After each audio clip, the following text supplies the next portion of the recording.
as a territory, we are remembering and honoring the life, legacy, and contributions of the late Honourable Ralph T. O'Neill, OBE, Member Emeritus, who passed on November 11th. He was a teacher, an administrator, and the longest-serving legislator in our Virgin Islands history, who served as Chief Minister, Leader of the Opposition, and the first Premier.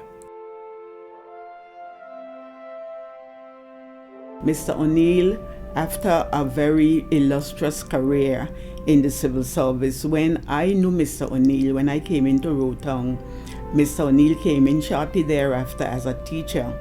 I worked for the government as a junior clerk, as they called it then, as secretary. And shortly after, they took him, as they used to do then, whenever the civil service need a higher official, they raid the teaching service. So you lose Cyril Romney, you lose Harry Smith, you lose Mr. O'Neill to the civil service from the teaching profession. Mr. O'Neill went in there and he worked with several governors.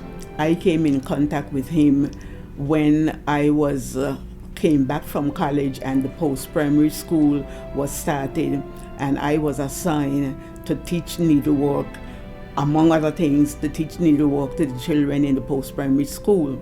Well, you couldn't teach needlework without having a machine. Money in those days was non-existent, and I turned to Mr. O'Neill, I think he was secretary to the government, something so, and asked if he would be willing to help us. He went to his cousin Jose, and they both approached the gentleman who had the machine store right in front of the Methodist Church, Dr. Black. And Dr. Black agreed to give us 2 machines, so I was able to really teach sewing to the children. You would think Mr. O'Neill only had a political life. Mr. O'Neill was a sportsman. Mr. O'Neill was a cricketer. Now, that was in the days when cricket was king, and you could go to Sunday dressed to the best to the cricket game, and also on Saturday. I am not sure if he played for the Rotong Bucks or the Bargus Bay Missiles. He played cricket with some team. When Mr. O'Neill no longer wanted to be involved in the playing of cricket, Mr. O'Neill became an umpire, and I mean an umpire that was outstanding. Mr. O'Neill, Carlton De Castro, Aubrey Gums.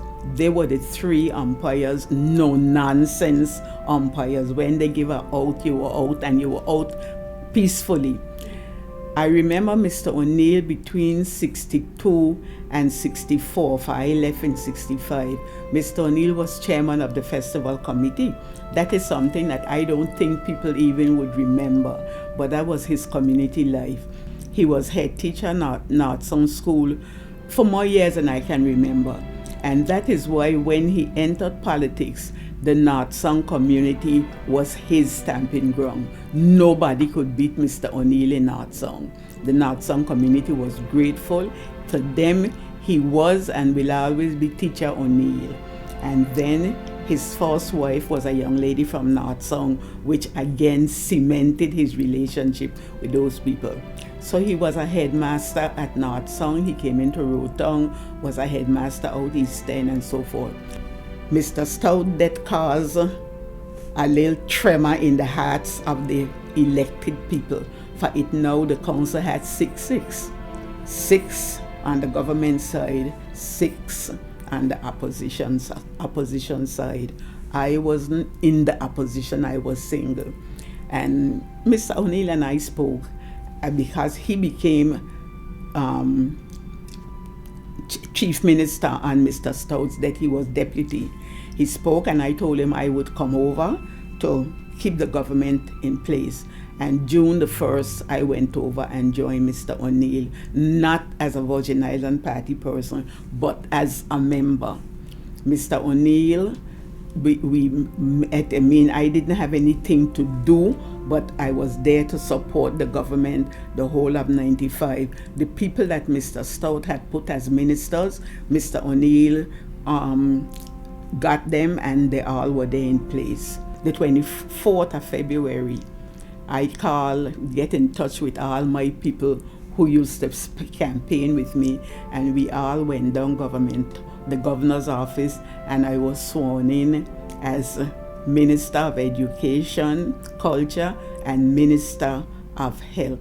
When the political history of this country is written, it has to say that Mr. O'Neill was the first chief minister to have the courage to elevate a female, making a female not only his minister for two big ministries, but in 1999, Mr. O'Neill crowned my achievement by making me deputy chief minister.